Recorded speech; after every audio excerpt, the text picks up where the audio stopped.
ஆண்டவராகிய இயேசு கிறிஸ்துவின் நாமத்தினாலே உங்களை நான் வாழ்த்துகிறேன். தேன்கூடு என்ற இந்த சேனல் வாயிலாக மீண்டும் உங்களை சந்திப்பதிலே நான் மகிழ்ச்சி அடைகிறேன். இந்த வேளையில் குறிப்பாக வாலிபர்கள் மத்தியில் ஒரு சில காரியங்களை நான் பேச விரும்புகிறேன். வாலிபனே கேள் என்ற தலைப்பில் இந்த வேளையில் ஒரு சில வார்த்தைகளை உங்கள் மத்தியில் நான் வைக்க விரும்புகிறேன். பிரசங்கி 12வது அதிகாரம் 1வது வசனம் சொல்லுகிறது, உன் வாலிப பிரயாணத்திலே உன் சிருஷ்டிகரை நினை. ஏன் நினைக்கணும்? அந்த வேளையில்தான் அநேக தேவையில்லாத காரியங்களை வாலிப பருவத்திலே நினைக்க தூண்டுகிற காலமாயிருக்கிறது. ஆகவேதான் வேதம் சொல்லுகிறது, வாலிபனே உன் வாலிப பிரயாணத்திலே உன் சிருஷ்டிகரை நினை என்று வேதம் நமக்கு ஆலோசனை கொடுக்கிறது. அருமையான சகோதரனே, அருமையான வாலிப பிள்ளைகளே, இந்த டீன் ஏஜ் என்பது ரொம்ப முக்கியமான ஒரு காலகட்டம். டீனேஜை கிராஸ் பண்ணுவதும் ட்ரைனேஜை கிராஸ் பண்றதும் ஒரே காரியமாக இருக்கிறது. ஏனென்று சொன்னால், மழை காலங்களிலே நமக்கு நன்றாக தெரியும், அநேக இடங்களிலே இந்த ட்ரைனேஜ் ஓப்பனாக இருக்கும். எந்த இடத்துல ஓப்பனாக இருக்குது, எந்த இடத்துல அது க்ளோஸ் ஆகிருக்குது நமக்கு தெரியாது. ஏன்னா மழை தண்ணி ஃபுல்லாகிட்டு இருக்கோம், நம்ம ரொம்ப கவனமாக கடந்து போகணும். அதே போல தான் இந்த டீனேஜை நீங்கள் கிராஸ் பண்ணுற அந்த காலம் வரையில் உங்கள் வாழ்க்கையில் நீங்கள் கவனமாக கடந்து போக வேண்டும். ஏனென்றால் எந்த இடத்துல எந்த பள்ளம் இருக்குது, எந்த பிரச்சனை இருக்குது, எது உங்களை விழ பண்ணுன்னு உங்களுக்கே தெரியாது. ஆகவே நீங்கள் கவனமாக கடந்து போக வேண்டிய ஒரு காலம் இந்த டீனேஜ். ஆகவேதான் வேதம் சொல்லுகிறது, வாலிப பிரயாணத்திலே உன் சிருஷ்டிகரை நினை என்று. இந்த வேளையில வேதத்திலிருந்து ஒரு வாலிபனை குறித்து உங்கள் மத்தியில் நான் பேச விரும்புகிறேன். அவருடைய பெயர் யோசேப்பு. யோசேப்பு என்றால் பெருக்கம். ஆதியாகமம் 37:7 வாசிக்கிறோம், யோசேப்பினுடைய அரிக்கட்டு நிமிர்ந்து நின்றது. யோசேப்பினுடைய அரிக்கட்டு மாத்திரமல்ல, யோசேப்பு தேவ தரிசனத்திலே நிமிர்ந்து நின்றார். யோசேப்பை குழியிலே போட்டாலும், பழியே போட்டாலும், சிறையிலே போட்டாலும் தரிசனத்திலே சிதறாமல் சிறப்பாய் நின்றான். பாவம் அவனை துரத்தும் போது அவன் ஆனாம் பாருங்க, எஸ்கேப்பு. அதான் அவன் லைஃபுக்கு சேஃப். என் அன்புக்குரிய வாலிப பிள்ளைகளே, வாலிப செல்லங்களே, நீங்கள் யோசேப்பை போல தரிசனத்திலே உறுதியாய் நிற்க விரும்புகிறீர்களா? நிச்சயமாக உங்களை கொண்டு கர்த்தர் பெரிய காரியங்களை செய்வார். இந்த வார்த்தை உங்களுக்கு ஒரு ஆலோசனையாக தேவன் பேசிக் கொண்டிருக்கிறார்.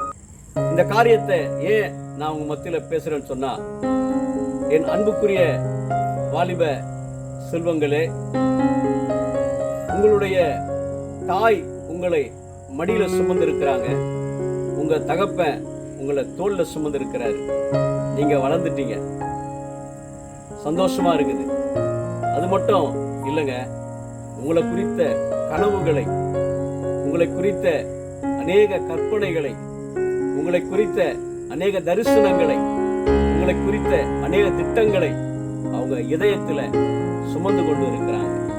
உங்களுடைய வாழ்க்கை சிறப்பாக, கவனமாக, அவர்கள் விரும்புகிற வண்ணமாக, ஆசீர்வாதமாக இருந்தா அவங்களுடைய எதிர்பார்ப்பு நிறைவேறும்.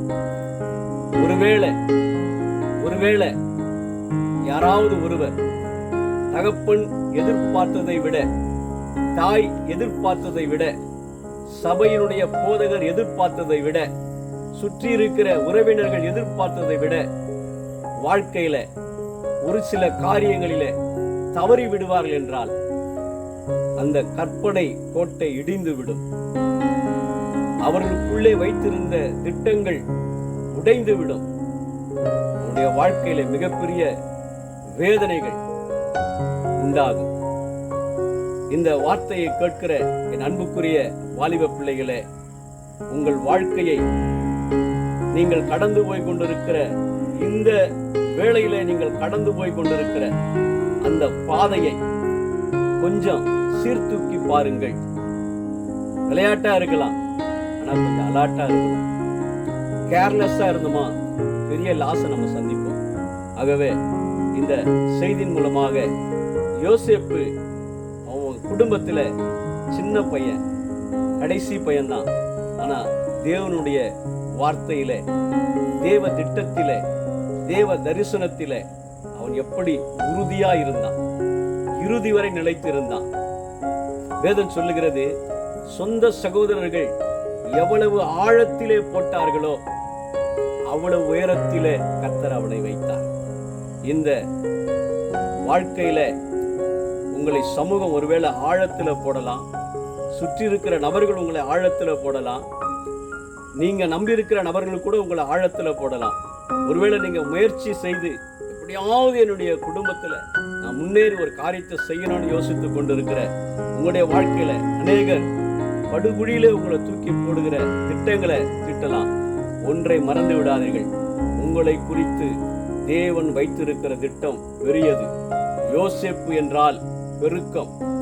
இந்த செய்தியை கேட்டுக்கொண்டிருக்கிற, கேட்க போகிற அத்தனை வாலிப பிள்ளைகளுடைய வாழ்க்கையில தேவன் வைத்திருக்கிற திட்டம் பெருக்கம், தேவன் வைத்திருக்கிற நோக்கம் பெருக்கம், தேவன் செய்ய போகிற காரியம் பெரிய காரியம்.